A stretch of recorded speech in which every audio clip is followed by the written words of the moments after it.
The Chinese economy is sick.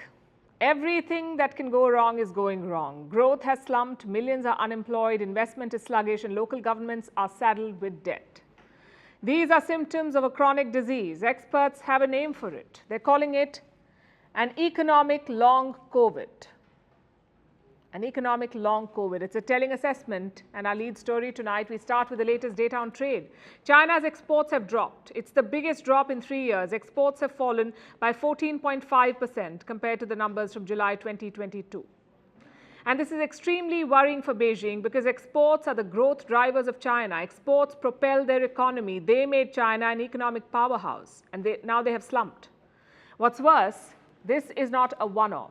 In the past 3 months, China's exports have steadily declined. In the past 7 months, exports have dropped by 5%. Why do you think that's happening? Why are China's exports shrinking? The world wants to decouple with China. They want to reduce dependence on China. But this drop in exports is not because of that. It has nothing to do with decoupling. The problem here is more fundamental in nature. There is a serious drop in demand. The global economy is slowing down. The cost of living is rising. High inflation is hurting everyone. So the general approach is to save money. People all over the world are buying less. And that means fewer orders for Chinese factories. For 4 straight months now, factory activity has been shrinking in China. The workers have fewer orders to process. Factories are churning out fewer goods. China's biggest buyers are placing smaller orders. The United States, for instance, it is a big market for China.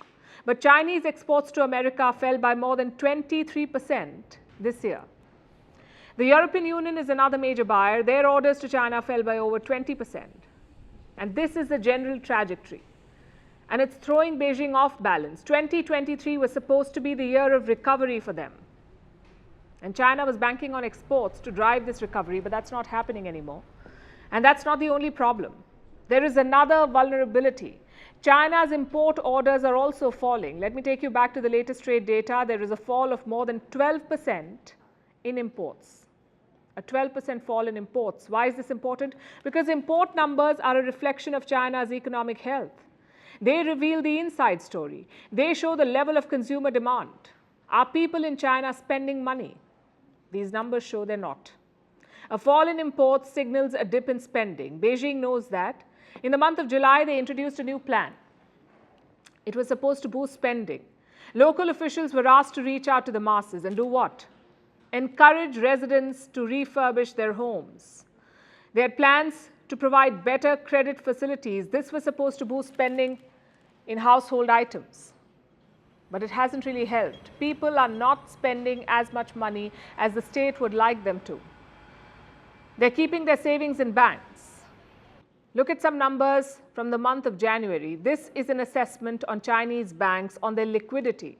How much cash do they have in deposits? Trillions of dollars.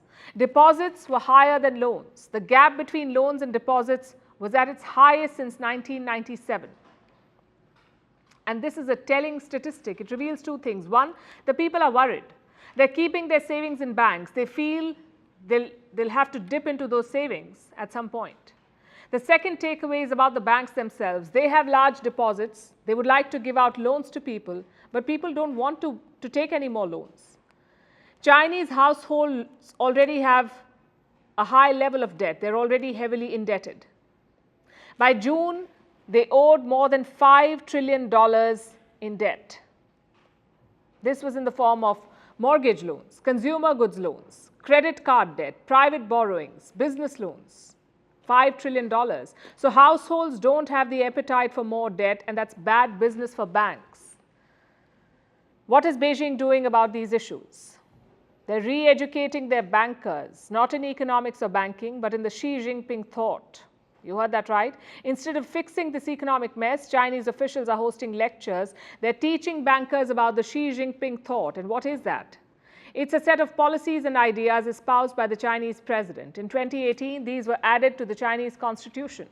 So bankers are being lectured on ideology, on how to be loyal to the Communist Party and to the president. What they need right now is policy intervention, not propaganda. 2 engines of their economy have failed. Exports are down, imports have fallen. Throwing the red book at this problem will not help.